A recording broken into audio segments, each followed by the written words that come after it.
The 18th hole at TPC Sawgrass is where dreams can come true or drown. The caddy can play a big role in that. As I learned from NBC Sports on-course commentator and former caddy John Wood, the relationship between caddy and player is crucial. As a caddy, when you get onto that 18th tee, what are you telling your player? It's such an interesting hole because everybody thinks about 17, and rightly so. It's the most iconic par 3 in the world. But once you get through with that, you take a quick breath, but then you've probably got the most physically demanding hole on the entire golf course. It's a really tough tee shot. It's a really tough second shot. And if you're in position, it's more than you want. So John, I think the thing that strikes me when I stand on the tee box is like, what am I aiming at? What do I aim at the clubhouse and peel a slight fade off of it?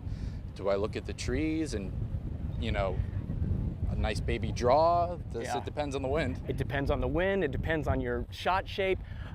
You want your player to hit his most comfortable shot here. You don't want him, if he always plays a fade, you don't want him to come up here on this tee shot and say, you need to play a draw here. There's an oak tree up there that kind of shapes like a V. Yep. With this into left to right, that's right along the edge of the water. If you start the ball at that and let it drift to the right, that's dead center of the fairway. If you want to hit more of a draw, the year Justin Thomas won, he had a nice draw fairway right around the fairway wood around the corner. You can aim as far right as you want because once you get that shape going, the fairway just keeps going. All right, John, so your player bails out here.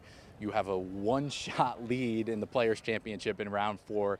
What are you telling your player from this spot? It's a great question because this pine straw, it's so thick and it's tough to make good contact. You just sometimes can't compress the ball like you'd like.